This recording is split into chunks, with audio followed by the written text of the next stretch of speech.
Okay, so what are the differences between a rights issue and a bonus issue? As opposed to putting something in the chat, I'd like you guys to actually chat. So could you talk to me? What are the differences between a rights issue and a bonus issue? Just temporarily unmute.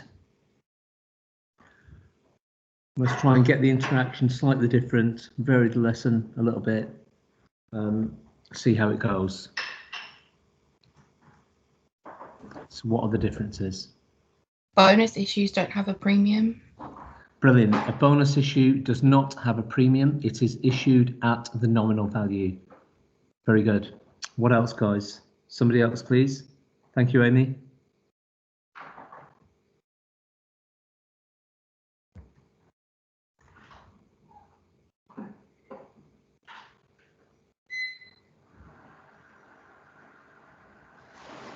What else? Well, I'd rather not select students, so please have a go. Where's our trusted Jake?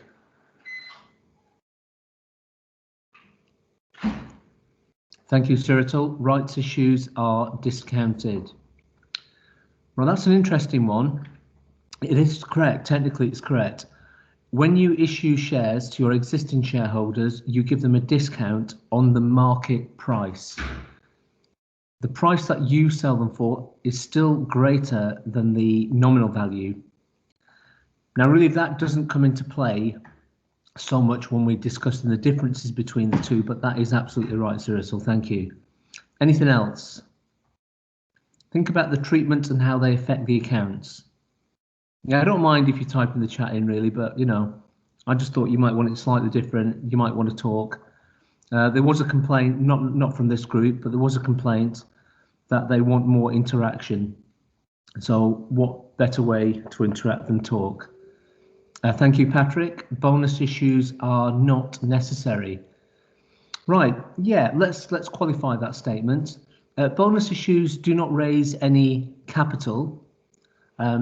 So in a sense, you could argue they're not necessary, and I would put a question mark next to it, as in it's kind of a something that you probe, something that you might consider. Not really necessary. They restructure the bottom half of the statement of financial position, number one, and number two, they entice and encourage shareholders to keep hold of their shares because they're going to have more shares in future. They would be expecting more dividends, but that's not necessarily true.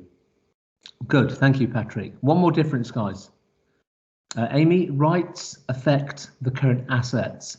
Yeah, brilliant. When we do a rights issue, the purpose of it generally is to finance maybe expansion, something like that. In other words, raise cash. Therefore, it affects bank, which in turn affects current assets, which in turn affects net current assets, and then obviously finally net assets. So in other words, the top half of the statement of financial position, the net assets position will go up. On a bonus issue, it won't go up because we're giving the shares for free. Jenna, bonus rights created out of accumulated profits and reserves.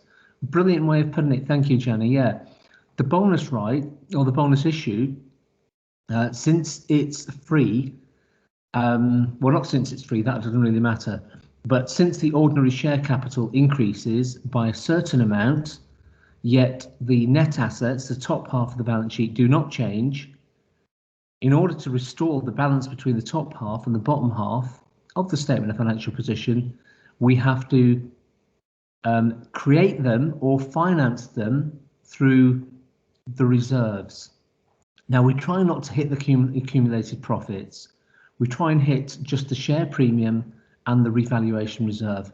We try not to hit the accumulated profits, and accumulated profits are the retained earnings. That's one thing that we try not to do.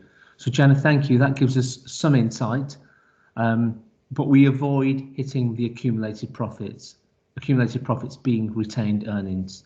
It's more that the share premium and the revaluation reserve are going to be used to create the bonus issue, or they're going to be used to finance the bonus issue. Brilliant, good, excellent interaction, thank you. Let's have a look then. Now, of course, I don't want you to jot all this down. A quick read will be sufficient for now. You'll have the recorded lesson and you can annotate your notes later. Okay, it would be nice if this was on document 373. It's not in that way anyway. Okay, good. So that's what we've just said.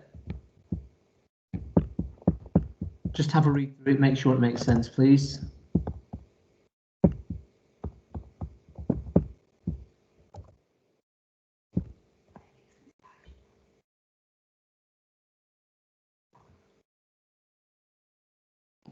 Okay. In terms of differences, we could add one more.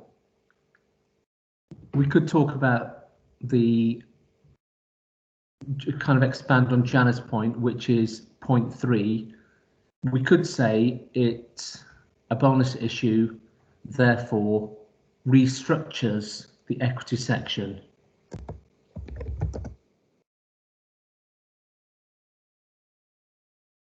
Could we say with a bonus issue, if there's not enough money in the thing, you have to transfer it down to the next thing and take it off in the next thing?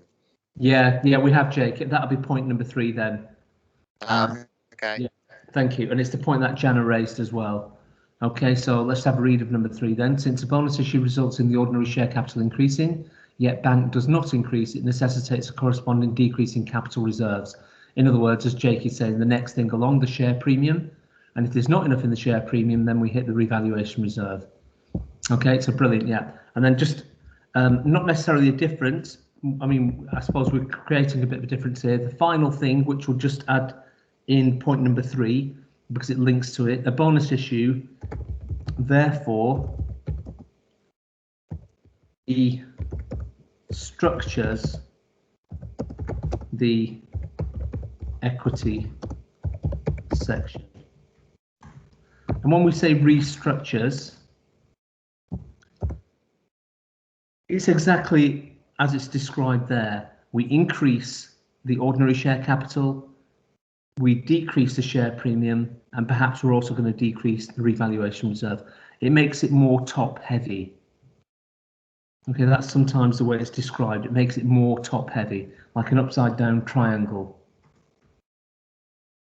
Now, as I said, let's not fixate on that point. Let's not focus on that last sentence. Prior to that, what we've written is very important because that's the mechanics of what we're going to do when we have a bonus issue. And of course, 1 and 2 are crucial points, not to get them mixed up. When you have a bonus issue, don't start increasing bank. And of course, a bonus issue does not involve a premium, therefore don't start increasing the share premium and then later decreasing the share premium. So bonus issue, you can imagine, well, I suppose there's in terms of adjustments, it's probably just as much is involved. A rights issue, we increase ordinary share capital, we increase share premium, and we increase bank. With a bonus issue, we increase ordinary share capital and we decrease the share premium. And perhaps the third adjustment may be we decrease the revaluation reserve. So in terms of adjustments, it might be equal, or bonus issue is sometimes less. Okay, let's move on. Let's continue with document 373 and then we can get into some questions. So I'm just putting document 373 up. Okay. Now it's going to look slightly different to what you've got, only because I've started messing around with it so you can see the question and the answer on the same page, and I failed miserably to do that. However, so this was the question. Let me just go to the start of the question. This is an opening, we'll call it an opening at the start. It's a statement of financial position. This is the information in the question. A 1 for 2 bonus issue was made. It was financed by leaving the reserves in their most distributable form. Now that means do not touch the retained earnings. Okay, we increase the ordinary share capital, we decrease the capital reserves. The capital reserves are the share premium and the revaluation. The retained earnings, by the way, this is for extra knowledge. I'll put it over there.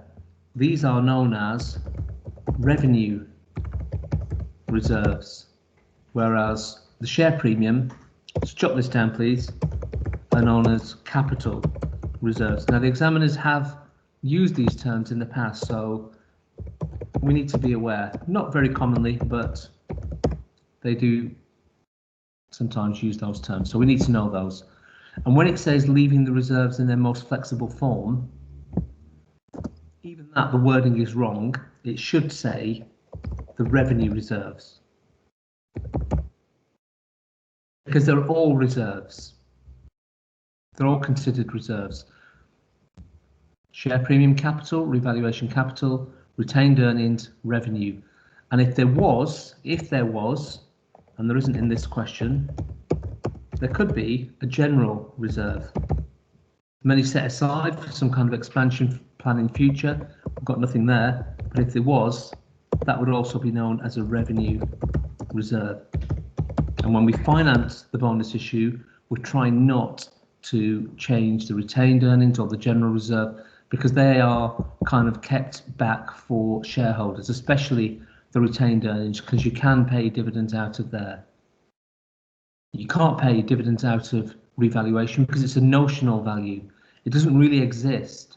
When you increase the value of your non-current assets, a building, it doesn't actually bring any money in, does it? You just increase your non-current assets figure in the top half of the statement of financial position and increase your revaluation. There's no money there. There's no money there. Anyway, that's a bit more knowledge. Right, so you've possibly annotated your sheets there. I'm going to take out, well, I'll leave it now. I'll leave it for now. Right, anyway, back to the question. It says a bonus issue 1 for 2 was made. Right, so we worked through the figures there. I think we added in the 10p. We worked out that'd be 800,000 shares. The value of those shares will be multiplied by the nominal value, restricted to the nominal value, and that would raise a notional 40,000. Okay, of course that's not money, but it increases the ordinary share capital by that. So let's do the adjustments. Top half is not affected, bottom half is affected. So let's do that. Right, so the way I'd like to do it is, let's do our starting figures and our ending figures after the bonus issue. The starting figures, I was trying to get this on one page, would have been nice, but at least you can see the way I'm doing this, so you're not going to get lost. Our non-current assets or fixed assets are 100,000, so let's take those figures. In fact, what I could do is just copy this down.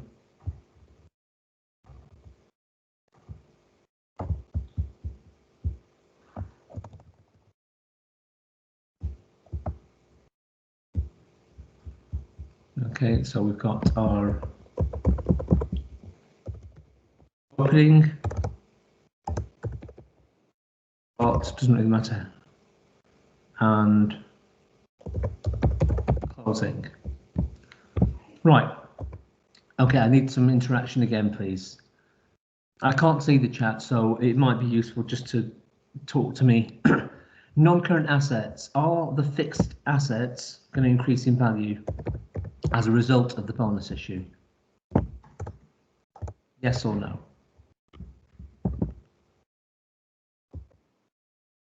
Okay, I'm taking that as a no.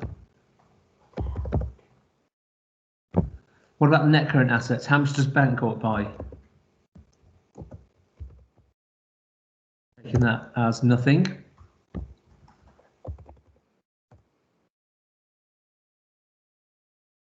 Add them up.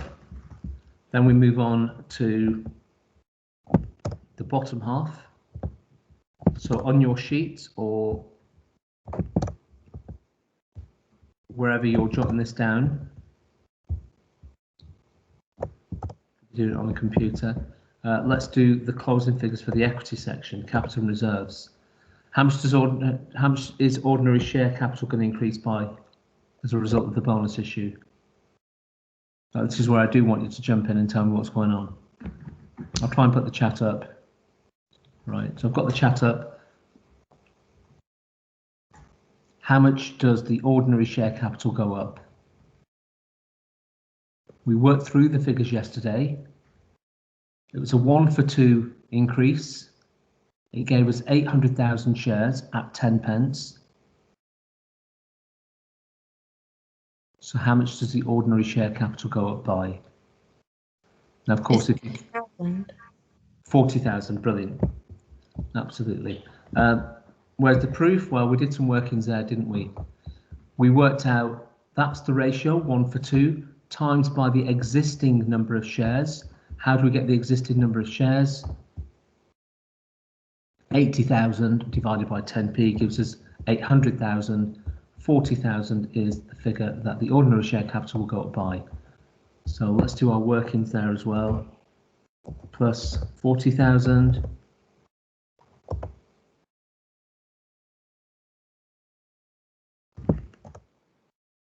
How much does the share premium go up by?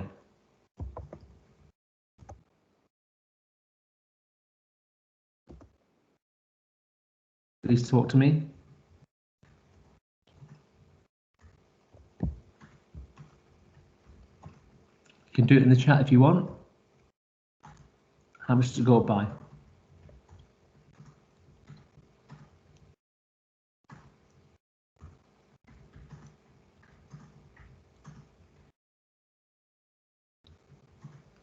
Angela is arguing that actually it goes down. Brilliant. Now look, the net assets figure has not changed, but we're increasing the equity section upwards by 40,000. How are we going to restore a balance if we've increased that shareholders fund figure up to 180? It doesn't match with the 140 on the net assets. So as we said, as Jenna said, the words that she used were a bonus issue is created from the reserves. Okay, an alternative way of saying it is financed from the reserves. Another way of thinking about it is we adjust the share premium or any other capital reserve downwards to accommodate a bonus issue. Now, once we minus 40,000 off that, obviously we're going to end up with a minus. Can't do that. It's restricted to what's there. So we're going to take off 10,000 there, and that gives us share premium's gone, but we haven't still financed the whole of that. What's our next stage?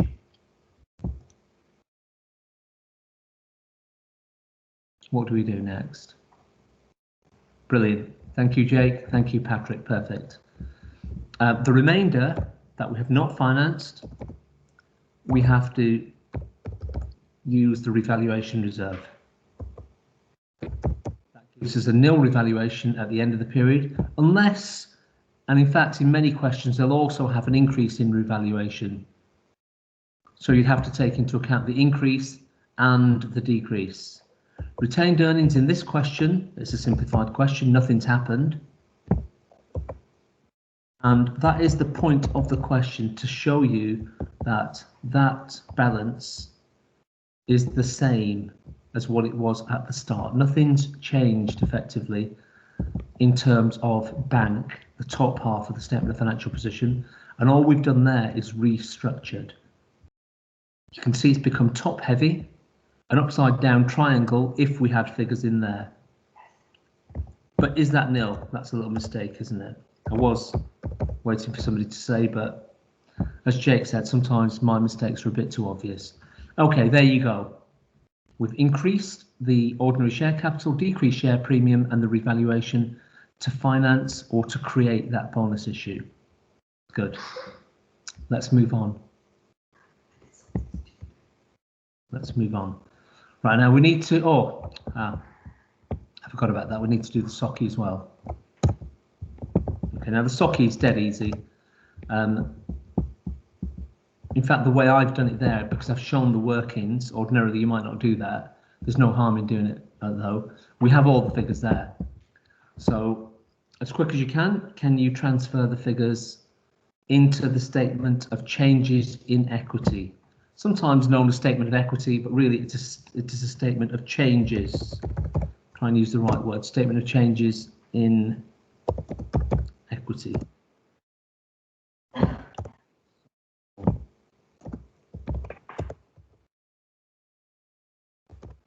So if you are working off the screen and you don't have 373 printed out, you would quickly copy the table down. Don't bother with the ruler, etc. It's just going to take time. You've got 5 columns, 4 rows, all the figures are there. Chuck the figures in. Quick as you can, please. In fact, just for fun, I'll race you. Well, not so much fun. It seems that the answer's already there, so it's an unfair race if the answer's there, yeah. Okay, beat you. Actually, maybe one or two of you finished before me anyway. So that is the answer. That is the answer. Double check it. Is it right? It was there already. I haven't checked it. Opening figures are there. 80, 10, 30, 20, 80, 10. Not good, is it? No. All right, I'm going to change the figures. Let's get it right. So the opening figures should be 80, 10, 30, retained earnings, and the way we're doing it, you should get into the habit of doing this, add in a total column. Now the total column, as we've seen, the advantage of it is, especially when there are a lot of changes, for you to add down and add across and ensure that you've included everything.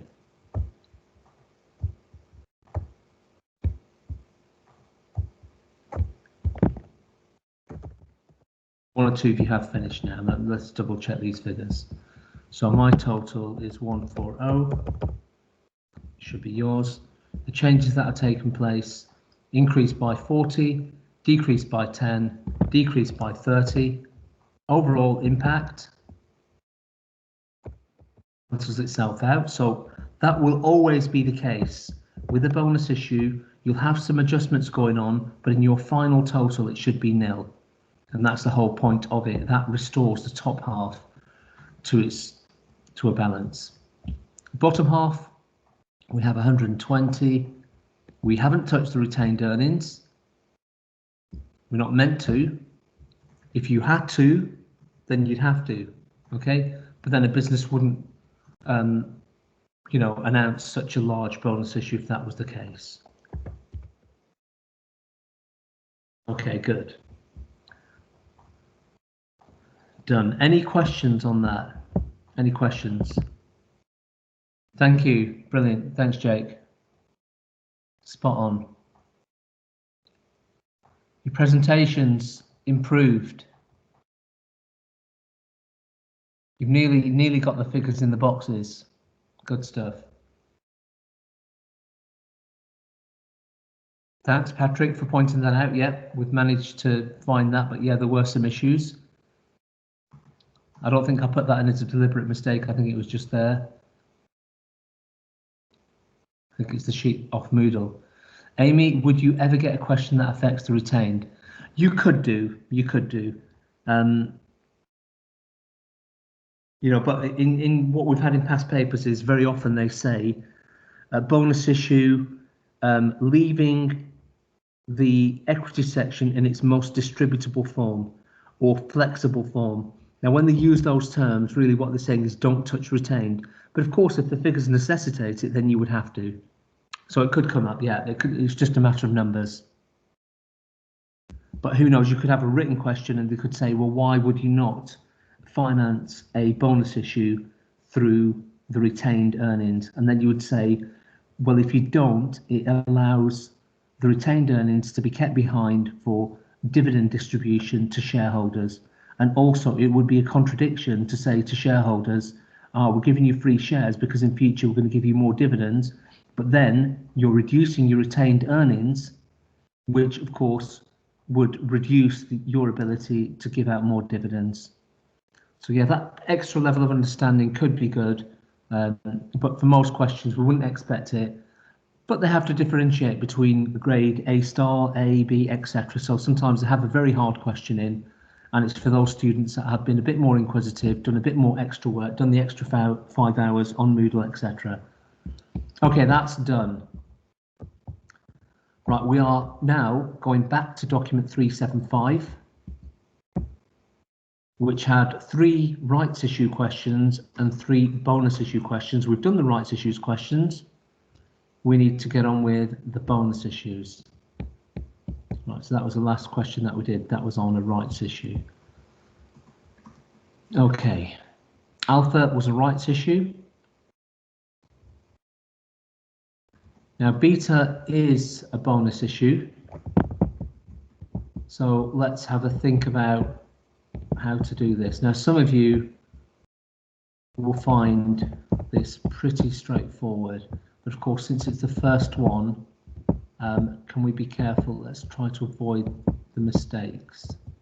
Right, what's required here? Well, we have to do a SOCI table, and we will do a statement of financial position, a balance sheet. So that's a balance sheet, that's the opening balance sheet. We're going to do a closing balance sheet, which I've hidden under there, and we're going to do a SOCI table.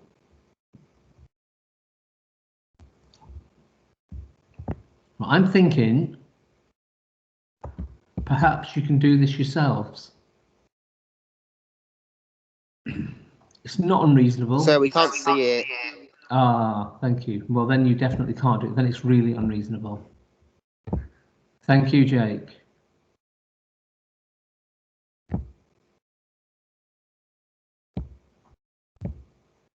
There you go. Just as well you couldn't see it because the answers were revealed when I checked the document first. I've covered the answers up. This is your information. The examiners would give you this information. That's an opening statement of financial position. Some additional information. You are required to fill in a SOCI table and to do the closing statement of financial position. The only clue I'm going to give you is if I some students might get a little bit mixed up when they set up their SOCI table as to, what they're going to put there. That can sometimes be difficult at the start. Apart from that, since we've done dividends before, we know what to do with tax. We record profit after tax in the SOCI table. Revaluation, straightforward. We've done that in the rights issue. And of course, this is the bit that we're doing, which is new. And we've practiced that on the practice question, the illustration question. Have a go.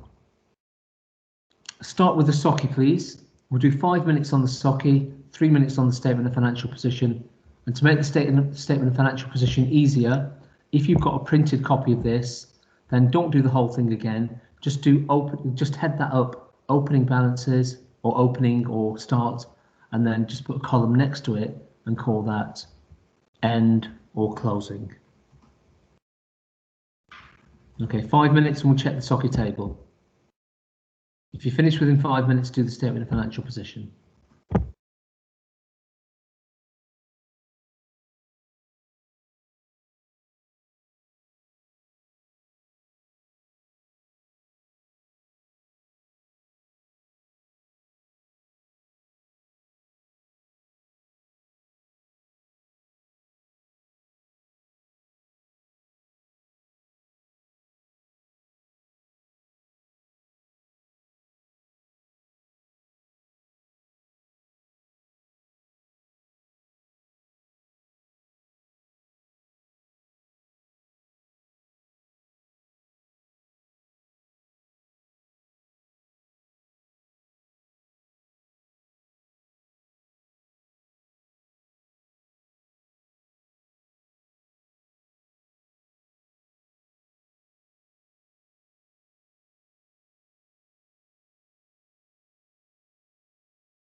Okay, now there might be a temptation, since you've practiced a few questions on a rights issue, just to chuck the figures into the SOCI table.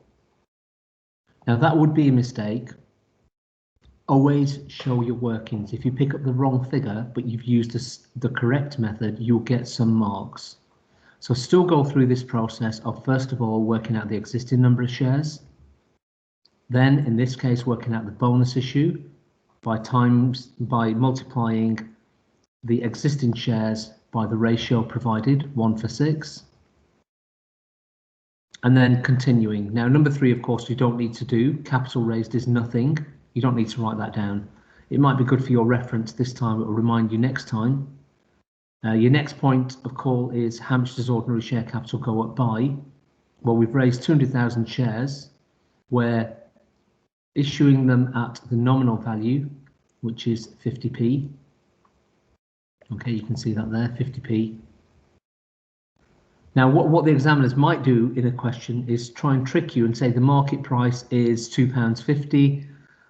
There was a rights issue last year at £1.50, and then you get all these different figures for the price of the shares, and they might try and con people. We know with a bonus issue, it remained at the nominal value no matter what, and the nominal value never changes. So that's 100,000 increase in ordinary share capital. We're just showing the working there. Started off with 600,000, increased by 100,000, and then new number of shares. Why do we need that figure? Because we need to work out the dividends. So it's points number 1 and 2 added together. Existing shares plus new shares gives you 1.4 million, and then you're in a position to work out the dividends. Okay, so let's reveal the answer. Starting position, you're just picking up the figures from the opening statement of financial position.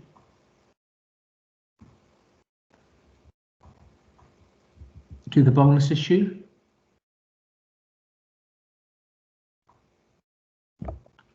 We've increased ordinary share capital by 100, and in order to create that, we have to finance it rather by decreasing the 2 capital reserves that follow.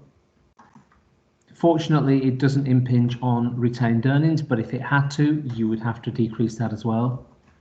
Add across, and with a bonus issue, this will always be nil. Otherwise, you've done it wrong. Or, well, I don't think the examiners would ever do this, doing a bonus issue where, well, no, let's not even entertain that fact. It wouldn't work. Okay, and then let's deal with the revaluation. Revaluation, assets were revalued by 50,000. So they're giving you the figure, they're going to increase by 50, so we add the 50 into the revaluation column. So whatever we've lost, we've regained.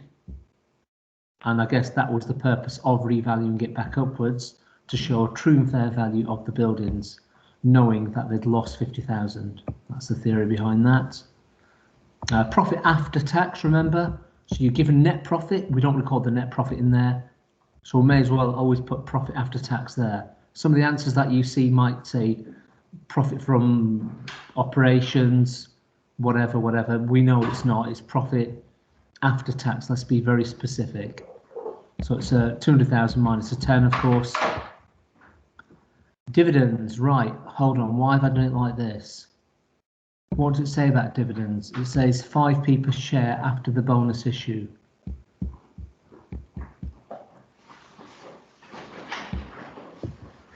Okay, fine. Yeah, the reason why I've got 2 points here. I've got dividends, which are interim. I've got dividends which are final. Now, dividends that are paid during the year are known as interim dividends. Dividends paid at the end of the year are known as final. And the difference between the two is very significant, because if you're doing a statement of financial position, if you have final dividends, the assumption is that that remains a liability at the year end. In other words, it's going to increase your current liabilities. However, if they're interim, they're paid, imagine 6 months into the year, then you'd expect them to be paid already. which would reduce your bank and would increase, well, yeah, just reduce your bank, wouldn't it? Because you're paying them out.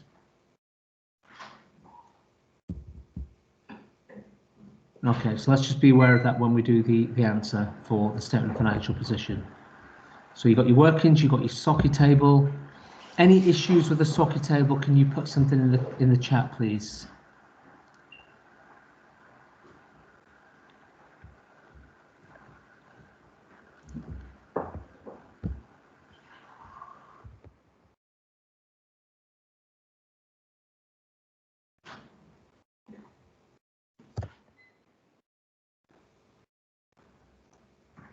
Okay, just responding to Jake's point, we've got some questions on bonus issues on 374 as well. Yeah, I think I might just leave them. I think since we practiced the rights issue, we've got a good idea of how to deal with this kind of thing. It's not new to us. So we're going on to the harder questions on 375. I may just set 374 as homework. Okay, now, what about this? What about the statement of financial position? Now, the question that we did before, we only had, the practice question, we only had a bonus issue. So the top half of the statement of financial did not change. Of course, in this question, a lot more is going on. We've got revaluation, we've got dividend, we've got tax, we've got profit generated, there's lots going on. But what we can do, and as I've shown you before, with this type of question, you can work backwards. I'm going to reveal the answer backwards anyway. So the bottom half of the statement of financial position, we've already done. We've done all the hard work. We've done that there, haven't we? Okay, so if I highlight that in yellow, we've color coded it. Those figures should correspond. The top half, a bit more difficult. I wonder if anybody's managed to balance it. Who's got a top half that equals the bottom half? Have you got to that stage?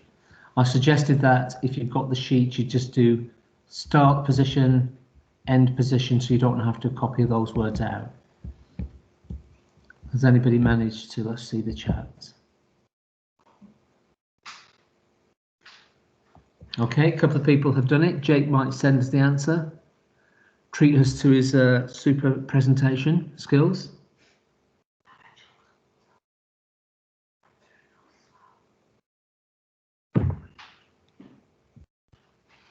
And in fact, if anybody else wants to send their statement of financial position, that would be good. Okay, try and push the boundaries a bit, put yourselves under a little bit of pressure, sitting at home.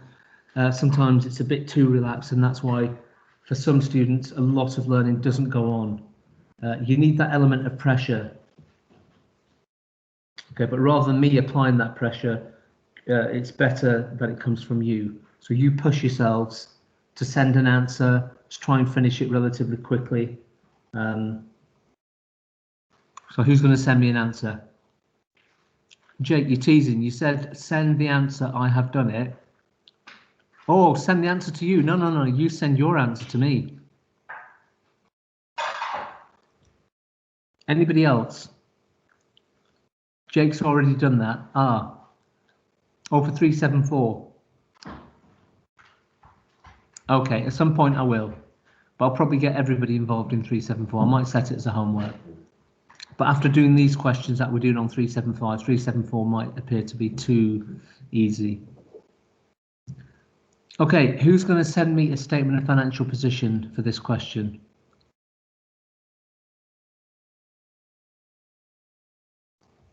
Now, of course, I could apply the pressure and I could select a student, because the expectation is that you are obviously doing the work to the best of your ability.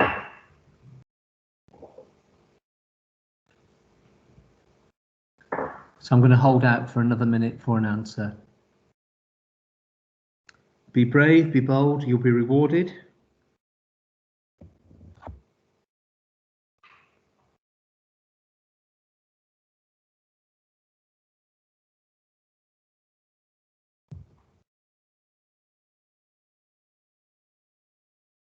Brilliant. Right. That is perfect. Legible, accurate. Excellent. Okay, so you can see in the chat, Angela has sent her answer.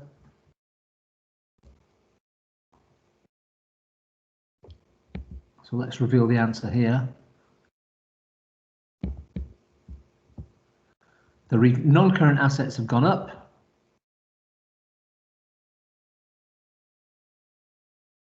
$650. Working capital is $420. And of course, the net assets figure and the shareholders' funds figure are the same.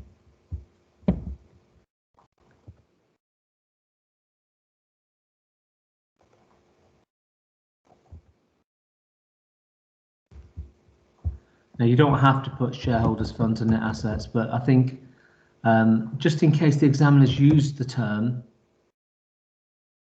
and you don't know what it refers to, it might be better that you do this as a bit of a habit, especially in class when there's not a great deal of time pressure.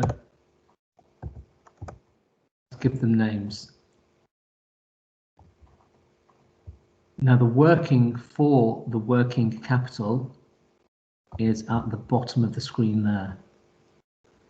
Of course, you could do a cheeky one. You know your non-current assets have gone up by 50,000, so you could put that figure in first. You know the bottom half of the statement of financial position equals the top half, so you could put that in second, and then you could do some simple algebra to work out the missing figure. But if you resort to that all the time, you could get caught out because they may just ask you for the top half of the statement of financial position. Okay, in which case you wouldn't have that figure. Good, excellent stuff. Right, 30 seconds or around 30 seconds to stop there. We're done.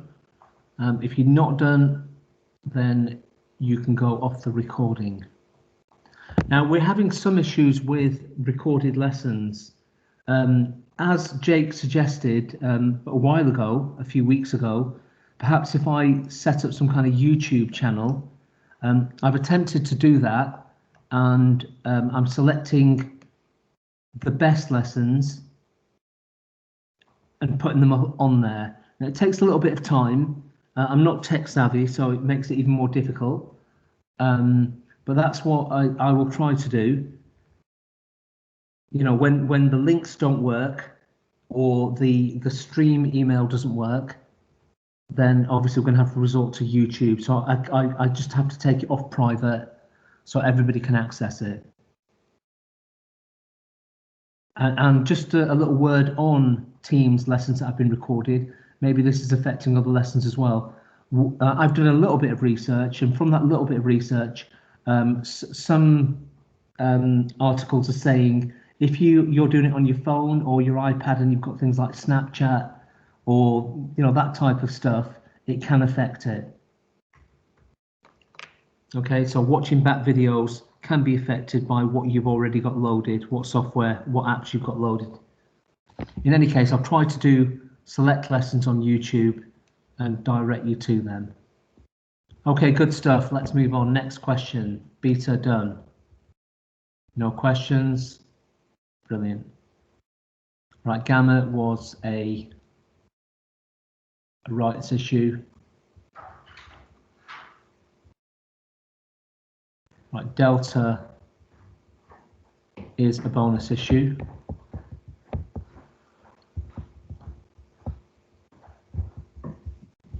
So let's have a go at that, please.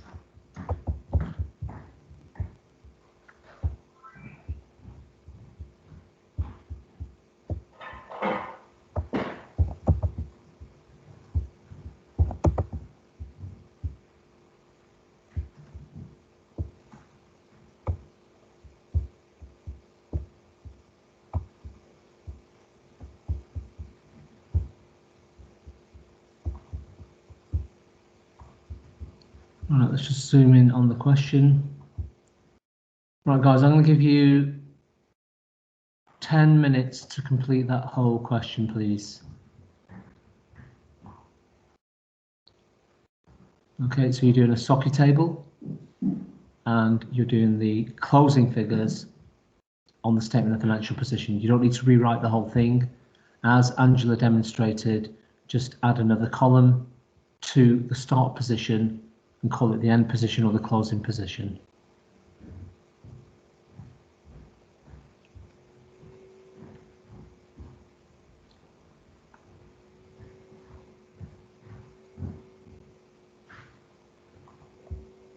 Okay, I'm going to set the timer 9 minutes from now.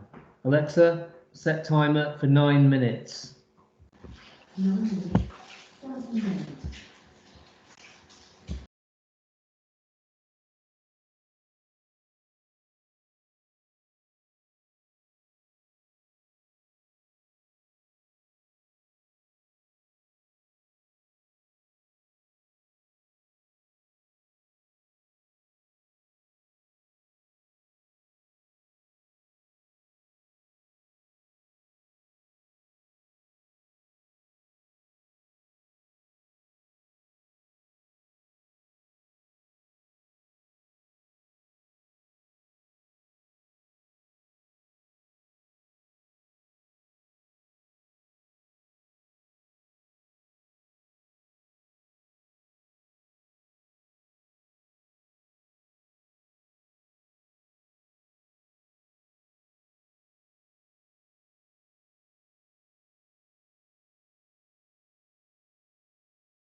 Right, fantastic. We have an answer.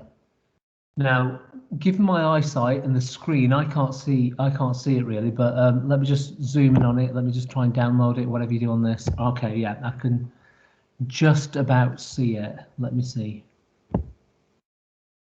I don't know if you can see the screen that I'm looking at. I'm looking at Amy's answer. Of course, it's available in the chat for you guys as well. Question is it right? Has anybody else got that as well? A brilliant presentation. Okay, got a SOCI table, got the workings for the examiners and for your reference, of course.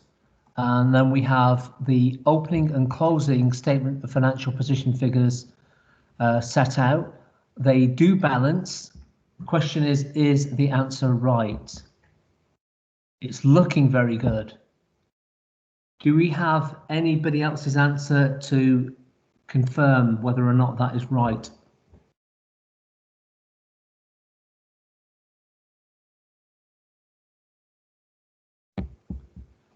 Okay, I think we will reveal the workings first of all.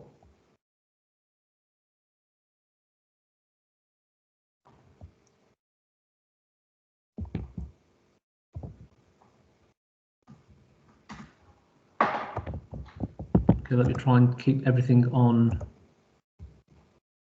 the screen. Hold on, what did I do there? Yeah, that's fine. So let's check the workings out. Does this tally with Amy's? I remember the 940, so I'm thinking the figures are exactly the same. Assets to be revalued by 100, yeah, they went up by 100. The issue was only worth 100,000, therefore it only hit the share premium. Okay. And then the statement of financial position. Let me just try and drag that down a little bit so you can see the SOCI with it, perhaps. See if this works. Yep.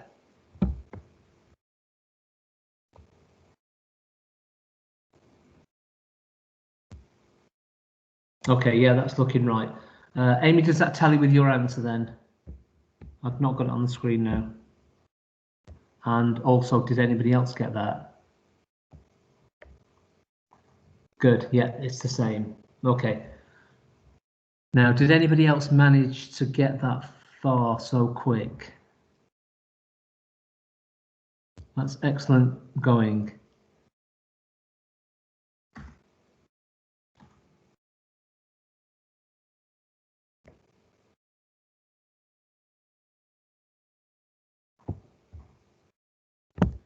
Okay, check your answer off. We're nearing the end of the lesson. You can anticipate that there will be a bit of homework. It will be the last question on, not the last question, but the next bonus issue question on document 375.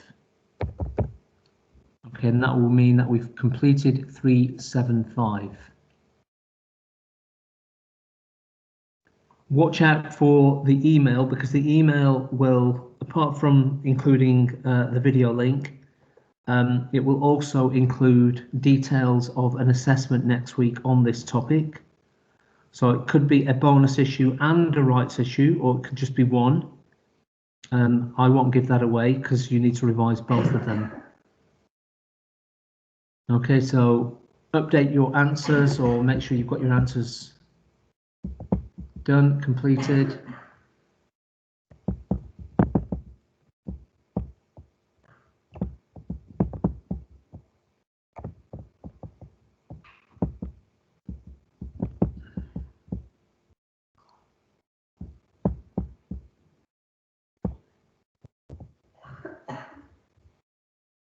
Okay.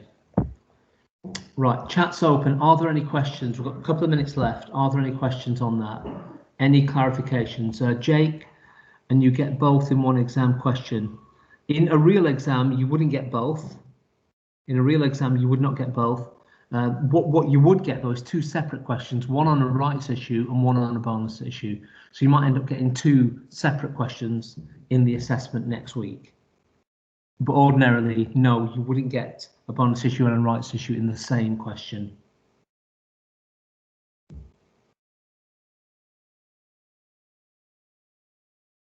Okay, any other points? Happy with the answer? Good, let's just have a quick look, and your answer is going to disappear off the screen now. Let's just have a quick look at the homework question then. Homework question is going to be, so you've got that from the video, you may have taken a snapshot of it. Okay, the homework will be, just to clarify so people don't get confused, it's going to be epsilon, isn't it? Epsilon is a bonus issue. Okay, now what I suggest you do when you do epsilon for homework, try to do it without any reference to your notes. And that'll be excellent revision in preparation for the assessment next week, because if you can do that, then you can bet your bottom dollar you are prepared for a question of a similar ilk. And if you can do this, you can do the rights issue as well. So go back and practice the rights issues as well, of course. So epsilon is the homework. If you want to practice a little bit more, there is document 374. The questions on document 374 will be a bit easier. So I think once you've done 375 and you look back at 374, you might find it a bit too easy. But if you've missed lessons for whatever reason, then yeah, go back and do 374 as well. Okay, let me just do the register. And if there aren't any other questions, we can finish. But watch out for the email, that will clarify what the assessment will include. Okay, and if I decide that the assessment is on Monday, it will be on Monday. I'll check what it entails first. We might need a tiny bit more practice on Monday. Otherwise, I will announce in the email that it is on Monday. Okay, I've done the register, guys. Well done. Thank you very much. Let's call it a day.